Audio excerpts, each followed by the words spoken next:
Originalidade não existe. Toda e qualquer obra é inspirada de alguma forma em coisas que vieram antes dela. E no mundo dos mangás isso é ainda mais verdade. Porém você se engana se acha que essa inspiração nos mangás é limitada apenas às coisas que vêm do próprio Japão. Muitos artistas e criadores ocidentais serviram de inspiração para os mangakas criarem as suas obras. E é justamente esse o tema do vídeo de hoje. Comentaremos sobre algumas influências de artistas ocidentais que podem ser encontradas no mundo dos mangás. Mas antes de entrar no assunto, como o vagabundo aqui que vos fala ficou 2 semanas sem postar vídeo, o YouTube dá aquela cortada no alcance do conteúdo. Então para mitigar um pouco isso, eu peço a ajuda dos meus inscritos para dar uma ajudinha no like e no comentário para o YouTube aumentar a entrega do vídeo, beleza? Você pode comentar qualquer coisa, mas se você não sabe o que comentar, apenas escreva paçoca aí nos comentários que já vai dar uma ajuda, beleza? Ao menos essa é a mandinga que eu costumo fazer, até agora deu certo. Mendingagem feita, agora bora falar do primeiro artista influente nos mangás, que é o grandíssimo Jean Giraud, também conhecido pelo pseudônimo de Moebius. Esse aqui, sem sombra de dúvida, foi um dos artistas mais influentes da nona arte. Sob o nome de Jean Giraud, ele trabalhou em quadrinhos de faroeste, em especial na série Blueberry, aonde ele desenhava em um estilo de desenho bem mais clássico. No entanto, foi sob o pseudônimo de Moebius que ele explorou territórios mais experimentais com a sua arte, especialmente no campo da ficção científica e da fantasia, se tornando um dos artistas mais influentes dessas duas áreas. Nessas histórias, ele desenhava em um estilo muito mais criativo, caracterizado por linhas detalhadas, paisagens surrealistas e desérticas, além de escrever narrativas mais imaginativas. Tem quadrinhos dele que são bem experimentais, alguns mal têm texto, pois essa persona de Moebius era uma oportunidade que ele tinha de viajar mais nas histórias e criar algo diferente. Por conta dessas duas abordagens são distintas, muitos chegavam a pensar que o Jean e o Moebius eram dois artistas diferentes. A influência do trabalho do Moebius é global, ressoando até mesmo com os mangakas japoneses. Taiyo Matsumoto de Ping Pong, Katsuhiro Otomo de Akira, Naoki Urasawa de Monster e até mesmo o grandíssimo Hayao Miyazaki. Todos esses são nomes que assumidamente já falaram que se basearam no trabalho do Moebius de alguma forma. No caso do Miyazaki, no entanto, essa inspiração não se concentrou especificamente no desenho. Abre aspas para as palavras dele: "Conheci Moebius através do seu quadrinho Arzaki e foi um grande choque. Não somente eu, mas todos os autores de mangá da época foram abalados pelo seu trabalho. Infelizmente, quando eu o descobri, já tinha um estilo consolidado, então não pude usar a sua influência para enriquecer o meu desenho. Contudo, dirigi Náusea sob a influência de Moebius." Meus amigos, para a lenda do Miyazaki soltar tais palavras a respeito do Moebius, é sinal de que o material do cara era muito bom. E realmente, se você comparar o mangá e filme de Náusea com esse Arzaki do Moebius, você vai perceber que eles têm sim boas semelhanças entre si. E essa sinergia do Miyazaki com o Moebius era tão grande que, além deles se encontrarem pessoalmente, conversarem bastante, o Moebius chegou a colocar o nome da própria filha de Náusea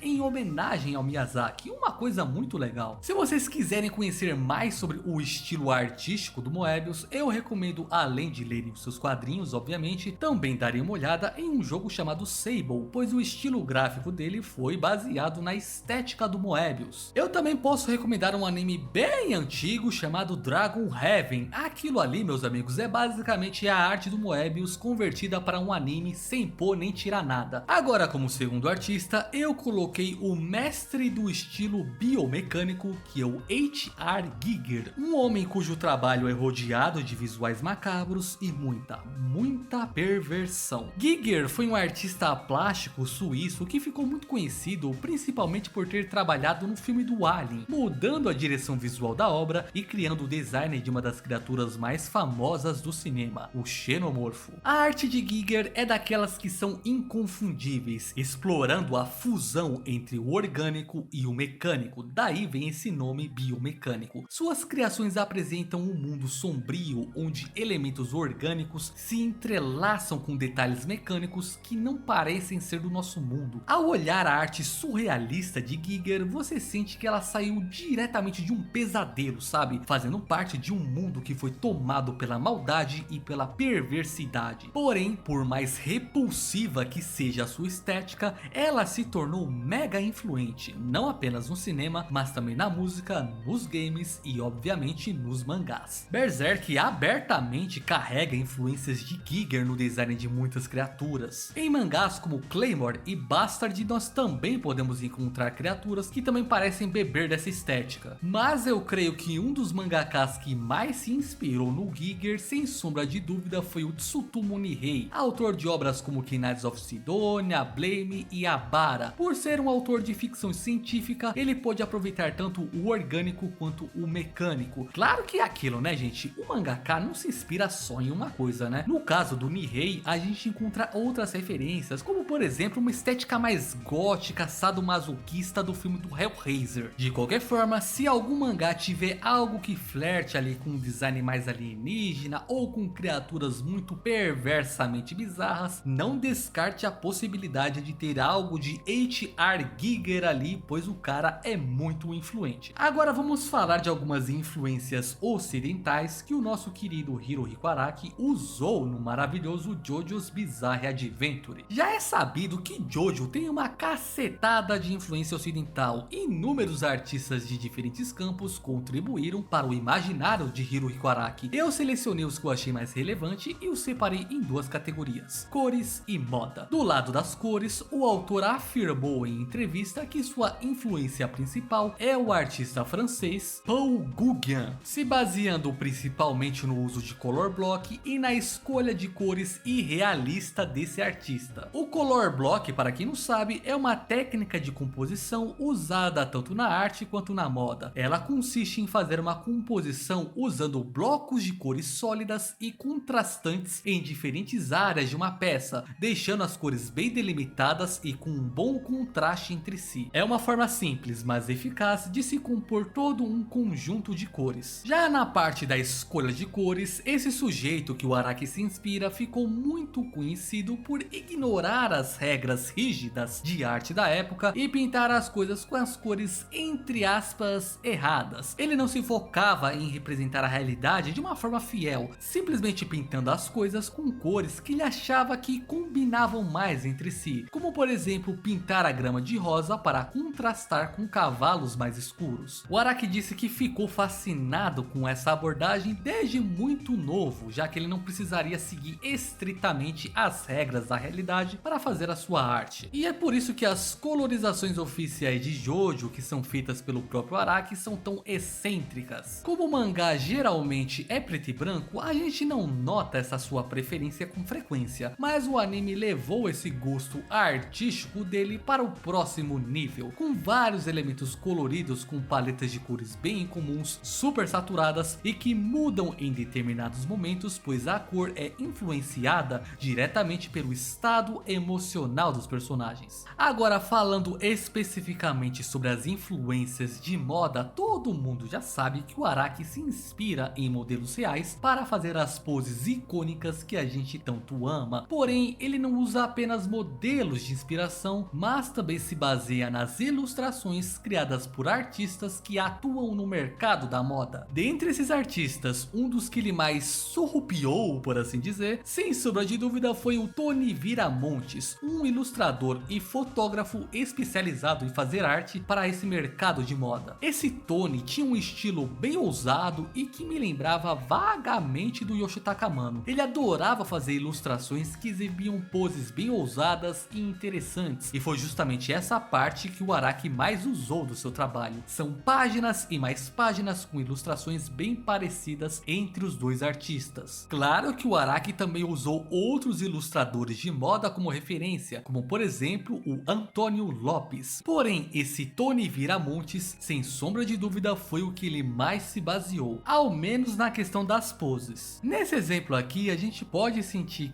que o Araki desenhou é uma mistura das poses extravagantes do Tony com a escolha de cores malucas do Gauguin. Agora, como última influência dessa lista, eu coloquei o artista Alphonse Maria Mucha, um dos principais representantes da Arte Nouveau. Arte Nouveau é um estilo artístico nascido na Europa e é conhecido por ter uma estética estética inspirada em elementos naturais, tendo linhas mais curvas, ornamentos baseados na natureza e pela fusão de diferentes formas de arte, como arquitetura, design de interiores, joalheria e por aí vai. Ele tem um foco muito grande no aspecto ornamental das coisas. Honestamente, esse é um dos estilos artísticos que eu mais gosto e os japoneses são completamente fissurados nesse tipo de arte. Muitos mangás estão completamente embebidos de arte Nouveau no seu visual. Dentre eles nós temos Sailor Moon, Guerreiras Mágicas de Rei Earth, A Megami-sama, Video Girl Ai, RG Veda e até o próprio Atelier of Witch Hat, que vez ou outra aparece aqui no canal. Todos esses mangás compartilham artes extremamente adornadas, curvas exuberantes, um apego forte ao tema de natureza e muitos padrões decorativos como planos de fundo ou formatos de moldura. De uma forma geral, a arte Nouveau vai ser muito presente em mangás que se focam em criar uma atmosfera mais mágica e emocional, destacando bastante os sentimentos dos personagens e a magia que cobre aquele mundo. Sem sombra de dúvida, esse estilo é uma das maiores inspirações dos mangakás. E o mais interessante é que o Alphonse Mucha, junto com a arte Nouveau no geral, teve muita inspiração na própria arte japonesa, sabiam? Talvez esse seja um dos motivos para ela agradar tanto os japoneses, né? Mas isso também mostra que esse negócio de originalidade muitas vezes é uma romantização da nossa cabeça, sabe? As coisas no mundo real são criadas a partir de um emaranhado de experiências e influências que as pessoas vão tendo ao longo da vida. Então eu acho que mais importante que buscar originalidade é buscar autenticidade, colocar o seu próprio toque e vivência naquilo que você tá fazendo, pois isso daí evita de você ser apenas uma cópia barata. Enfim pessoal, basicamente era isso que eu queria falar hoje. Desculpa a ausência de vídeos aqui no canal, prometo que vou voltar a postar semanalmente e essa semana mesmo vai ter mais um vídeo. Também quero agradecer aos membros aqui do canal que apoiam a criação desse tipo de conteúdo. Valeu por essa força que vocês me dão, meus bruxos, e a gente se vê no próximo vídeo.